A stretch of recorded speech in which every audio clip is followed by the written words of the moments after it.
teman-teman, kembali lagi bersama saya, Intan Isyarna Azahra.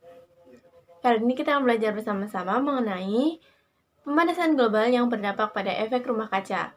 Sebelumnya, saya ucapkan terima kasih kepada Ibu Dr. Didiati Gularso, SSC MBD, selaku dosen mata kuliah IPS 1. Nah, kalian perlu tahu terlebih dahulu apa sih itu pemanasan global? Pemanasan global adalah peningkatan suhu rata-rata pada permukaan bumi yang diakibatkan oleh gas rumah kaca yang berlebih. Kemudian, efek rumah kaca adalah proses alami yang terjadi saat gas di atmosfer menyerap sinar matahari dari bumi. Pemanasan global membuat iklim berubah di kisaran 0,85 derajat Celcius lebih panas.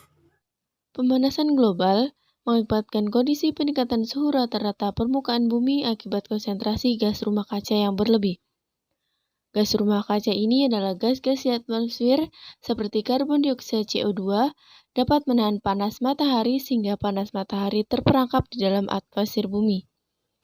Sebagian panas yang harusnya dipantulkan permukaan bumi diperangkap oleh gas-gas rumah kaca di atmosfer. Inilah mengapa bumi menjadi panas dari tahun ke tahun. Pertama, dampak efek rumah kaca adalah pemanasan global. Hal ini mengancam seluruh ekosistem akibat kenaikan suhu bumi. Kedua, mencairnya es kutub utara. Mencairnya es ini menyebabkan kenaikan air laut sehingga menenggelamkan daerah-daerah rendah. Ketiga, laut akan makin asam karena konsentrasi gas-gas rumah kaca yang meningkat. Asamnya air laut akan mematikan terumbu karang dan ekosistem lainnya.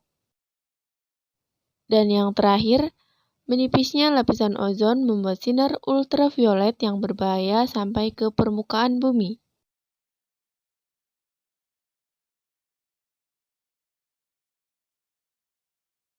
Apa sih penyebab terjadinya pemanasan global? Kalian mau tahu apa saja penyebab terjadinya pemanasan global? Yuk kita simak beberapa contoh penyebab terjadinya pemanasan global di bumi kita ini. Pertama, asap pabrik. Asap pabrik ini sangat berbahaya karena mengandung karbon dioksida, karbon monoksida, juga gas metana. Asap pabrik ini akan menjadi polusi udara sehingga lingkungan kita semakin tercemar dan pemanasan global tidak bisa dihindari lagi. Polusi kendaraan. Asap kendaraan bermotor bensin yang mengandung gas karbon dioksida dapat memicu terjadinya efek rumah kaca. Selain menimbulkan efek rumah kaca, polusi dari kendaraan dapat menyebabkan gangguan pernafasan. Kerusakan hutan. Pohon bisa mengubah gas karbon dioksida menjadi oksigen, itulah kenapa pentingnya adanya pohon. Akan tetapi, penebangan pohon yang liar dan pembakaran hutan membuat jumlah pohon yang ada di negara kita ini berkurang terus-menerus.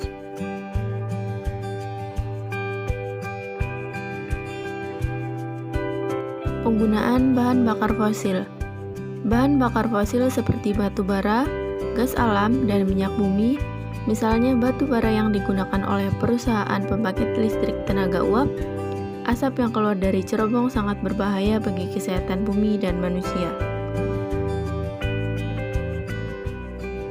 Mengurangi penggunaan bahan bakar fosil. Kurangi penggunaan kendaraan pribadi dan gunakanlah alat transportasi umum sehingga dapat mengurangi gas karbon dioksida di udara. Cara lain mengurangi penggunaan bahan bakar fosil, menggunakan sepeda atau akan lebih baik lagi jika kita bisa biasakan jalan kaki untuk bepergian pada jarak dekat. Tidak menebang pohon di hutan secara sembarangan. Pohon merupakan tumbuhan yang dapat menyerap gas CO2 dan menghasilkan oksigen. Melakukan penghematan listrik. Penting bagi kita untuk melakukan penghematan listrik. Salah satu caranya adalah dengan cabut kabel atau peralatan dari saklar saat tidak digunakan. Kesimpulannya, pemanasan global atau global warming merupakan fenomena peningkatan temperatur global yang terjadi dari tahun ke tahun yang terjadi karena efek gas rumah kaca. Sekian dari saya mohon maaf jika ada salah kata atau kurang dalam penyampaiannya. Semoga dapat bermanfaat bagi kita semua. Wassalamualaikum warahmatullahi wabarakatuh.